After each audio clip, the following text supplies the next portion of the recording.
So hey guys, this is Patho Simplified.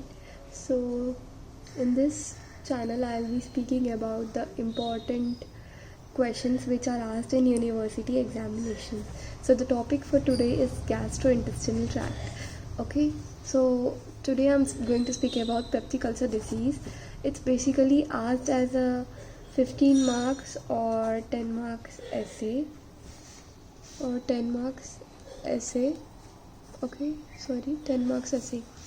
Now speaking about definition, when we speak about definition of it, it's chronic focal mucosal ulceration or defect measuring at least 5 mm in diameter that penetrates muscularis mucosae.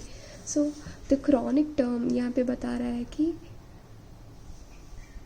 ये overnight नहीं develop हुआ है, इसे time लगेगा, like some months to years. Okay, and focal बता रहा है कि किसी एक पर्टिकुलर रीजन में mucosal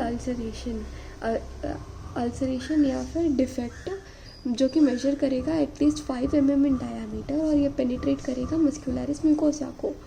now ulceration is what it is the break down in continuity of epithelium. Okay, और ये डायामीटर में एटलीस्ट 5 mm मेजर करना चाहिए और ये पेनिट्रेट करना चाहिए muscularis mucosa.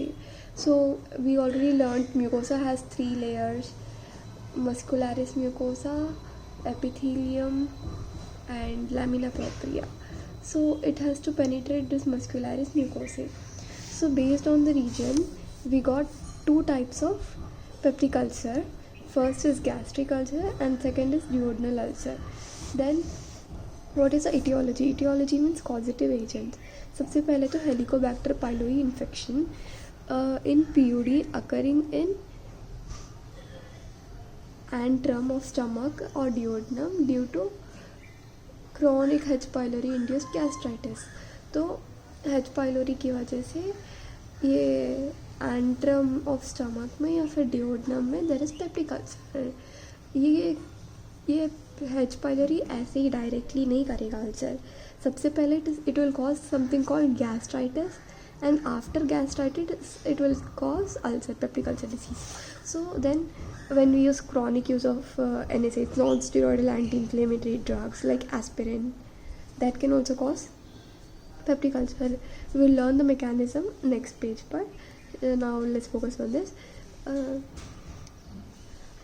Ectopic gastric mucosa within duodenum. So now अगर ये डिओडिनम है, C shape duodenum. Okay, so this is the duodenum. यहाँ पे you will be having ectopic gastric mucosa. तो स्टमक का कुछ पार्ट, म्यूकोसल पार्ट यहाँ पे रह जाएगा ना, तो यहाँ पर भी what we say the peptic ulcer can be developed. Then ileal Meckel's diverticulum. So ये ट्रू डाइवर्टिकुलम है इलियम का. Okay, then oesophageal ectopic gastric mucosa. Same चीज़, अगर ये ईसोफेगस है, अगर यहाँ पे स्टमक का कुछ म्यूकोसा छूट जाता है तो यहाँ पर भी you can have the peptic ulcer. Then less common causes है ज़ोलिंगर एलिसन सिंड्रोम, जिसके बारे में मैं नेक्स्ट फ्यू पेजेस में बताऊँगी. And then Crohn's disease, vascular insufficiency, viral infections, radiation therapy and cancer therapy. दूसरी फैक्टर्स क्या क्या होंगी? Cigarette smoking, cardiovascular disease, psychological stress, diet, COPD, alcoholic cirrhosis and कुछ वायरल इन्फेक्शंस जैसे कि herpes simplex virus. Now what we say, psychological stress जो है वो एक्यूट गैस्ट्रिक अल्सर कॉज करता है. So there is an imbalance between mucosal defensive forces and damaging forces. This is the pathogenesis of peptic ulcer disease. Now what are the defensive forces? So pre-epithelial barrier है, and there is something epithelial barrier and subepithelial barrier. Pre-epithelium मतलब epithelial के ऊपर. Epithelial के ऊपर there is something called mucus. Okay, this mucus will be protecting our stomach from the acidic pH. And then bicarbonate secretion. So जो bicarbonate होता है it will be neutralising the pH. जब acid present होगा pH will be very very low, but we need higher pH to protect our all the tissues.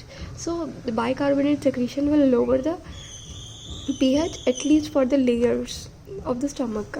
Then epithelial barriers, that is epithelial region में जो भी चीज़ें हैं, restitution of damaged gastric epithelial cells. तो जो भी damaged epithelial cells है, gastric epithelial cells है, like this is the gastric epithelial cells, अगर ये यहाँ पे कोई डैमेज होता है तो इसका रिस्टोरेशन होना is also an important factor. Okay, epithelial barrier factor. अगर ये रिस्टोर नहीं होता है तो डायरेक्टली यहाँ पे इजी तरीके से peptic ulcer could be developed. Then epithelial regeneration growth factor, same thing. अगर इसे रीजनरेट करना है तो कुछ ग्रोथ फैक्टर्स की ज़रूरत होती है, जैसे कि epithelial growth factor, anti GF alpha.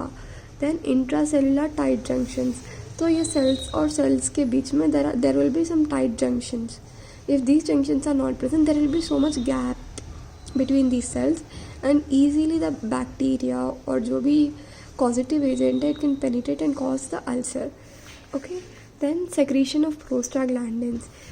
तो प्रोस्टाग्लैंडिन्स जो है ये म्यूकोसल ब्लड फ्लो को मेंटेन करता है. So this is the mucosa, right. तो यहाँ पे this is the blood vessel.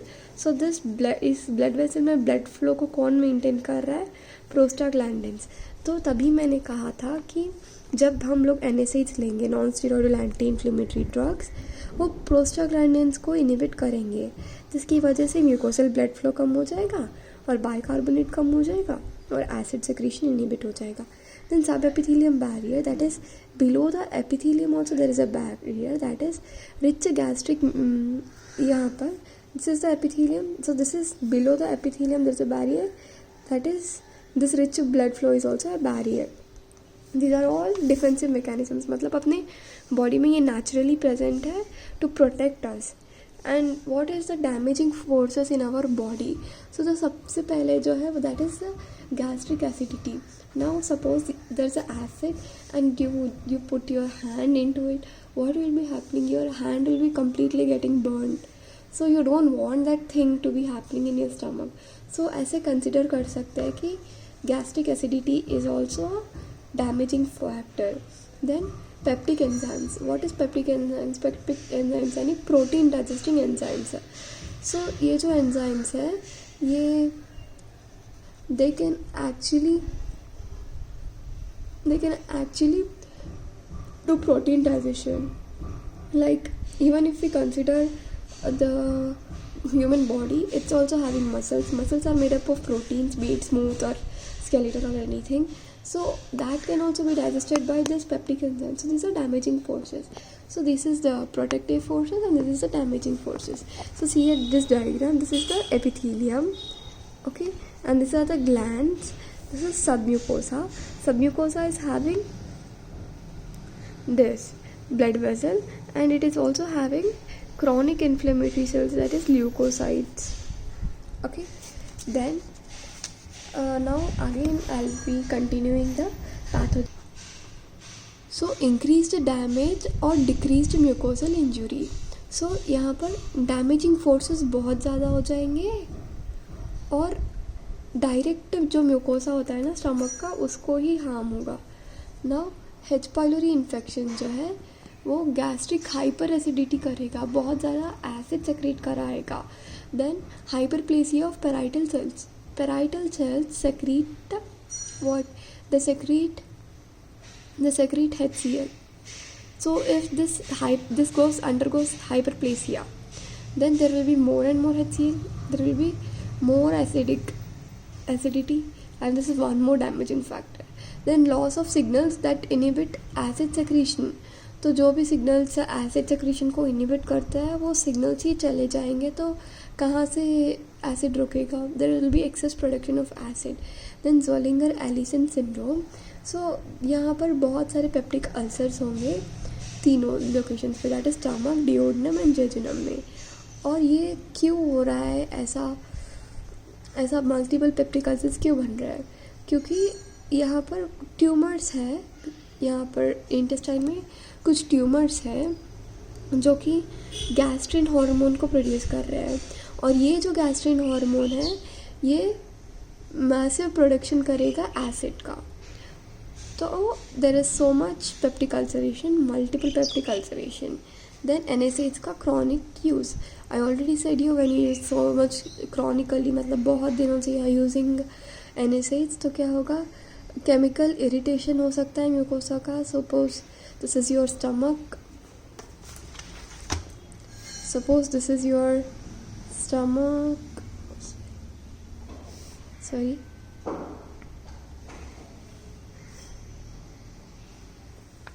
so यहाँ पर आपने NSAID लिया है, तो ये यहाँ पर जाके आपके गैस्ट्रिक म्यूकोसा का इरिटेशन भी करा सकता है।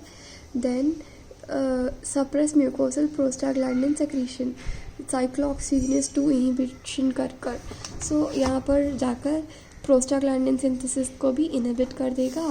Then reduce bicarbonate secretion, so this bicarbonate यहाँ से आएगा ना, HCO3-, तो इसको भी आने नहीं देगा। सो this is with when you are using PGs, chronic use, okay, not for once but chronic use. Then when someone does cigarette smoking, so how is cigarette smoking impacting in peptic ulcer disease? So यहाँ पर blood flow कम हो जाएगा mucus को, तो healing process भी कम हो जाएगा। Then high dose corticosteroids suppress synthesis of prostaglandins, तो जब हम हाई डोज में कॉर्टिकोस्टेरॉइड्स लेते हैं तो प्रोस्टाग्लैंडिन सिंथेसिस कम हो जाएगा। देन पेशेंट्स जिन्हें कुछ प्रॉब्लम्स है, जैसे कि alcoholic related cirrhosis, COPD, psychological stress, अल्फा-1 antitrypsin deficiency, nephrolithiasis, hyper calcaemia, renal failure के केसेस में, और हाइपर पैराथायरॉइडिज्म, ये सब क्या स्टिमुलेट करेंगे, गैस्ट्रिक प्रोडक्शन को स्टिमुलेट करेंगे, और there is increased secretion of gastric acid. So then impaired defence क्यों इम्पेयर होगा? जब इस्टीमिया हो, इस्टीमिया यानी हाइपोक्सिया हो जाना, like due to lack of blood supply there could be hypoxia. ये बेसिकली जो लोग हायर एल्टीट्यूड्स पर रहते हैं उन लोगों में देखा गया है।